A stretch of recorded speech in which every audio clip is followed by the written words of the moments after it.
This is Peter Milios from the Finance News Network. US stocks advanced overnight after December's consumer price report showed inflation cooled for the month, raising hopes that the Federal Reserve can once again slow interest rate hikes.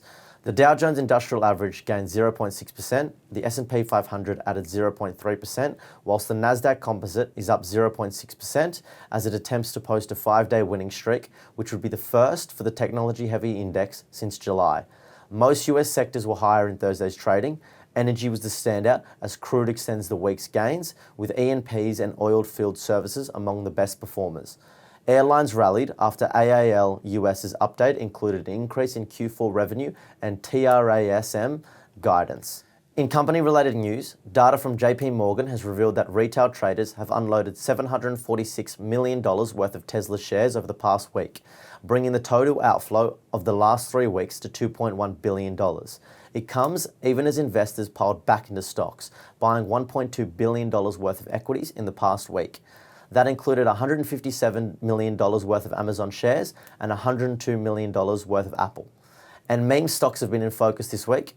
In particular, home retailer Bed Bath & Beyond has soared 60% overnight as the company is at the helm of another short squeeze. When assessing the week, the Nasdaq is on pace for the biggest weekly increase of the 3 indexes, gaining 3.8% so far as investors picked up on beaten down growth stocks ahead of the CPI report.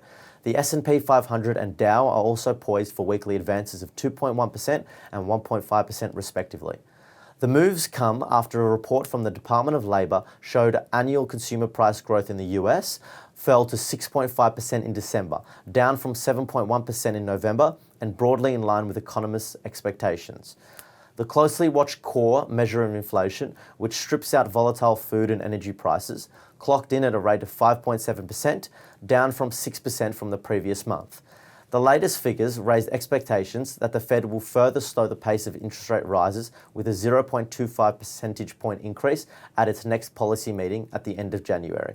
Last month, the central bank lifted rates 0.5 percentage points after a string of larger 0.75 percentage point increases.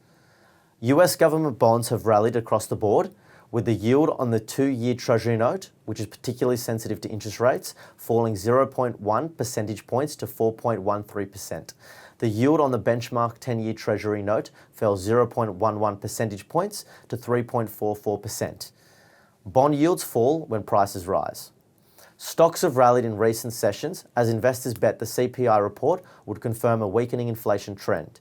Investors have watched in recent months for data signaling cooling inflation in hopes it can give the Fed justification for further slowing interest rate hikes. Boston Fed President Susan Collins said in an interview with the New York Times Wednesday that she's leaning toward a smaller, quarter percentage point rate hike at the next meeting.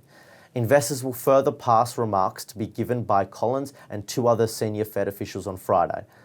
Big banks, including JP Morgan, Bank of America, Citigroup, and Wells Fargo, are also set to report quarterly earnings on Friday. Delta Airlines is also stated to report. To commodity-related news, Trafigura Group expects metals prices to get a boost amid tight market balances. Trafigura Group stated that geopolitical shocks could trigger a surge in metal prices because the market has never been tighter. Jeremy Weir, the commodity trader's chief executive officer, believes that the prices could be pushed into extreme levels and that there is a need to address this problem now. And the German government faces a dilemma over what to do with the gas that it bought unhedged and stored underground last summer, with far-reaching consequences for the wholesale gas market. In a move that would wound back years of market reform, German gas market area manager THE, on behalf of the government, bought and injected into storage about 50 terawatts per hour of gas last summer. The recent price drop means any gas THE withdraws now would be worth significantly less than what the market area manager paid to inject it. And this substantial trading loss will be passed on to German customers through a gas storage levy introduced for this purpose. Sweden's state-owned mining company, LKAB, has said it has discovered Europe's largest deposit of rare earth metals. The discovery bolsters the continent's ambition to rely less on imported raw materials needed for the green transition. The deposit, dubbed Per Gaia, is located north of Arctic Circle in Sweden's province of Lapland and contains more than 1 million tonnes of rare earth oxides, the largest known deposit of its kind in Europe, the company said. The SPI futures are pointing to a 34 points rise. Thank you for listening.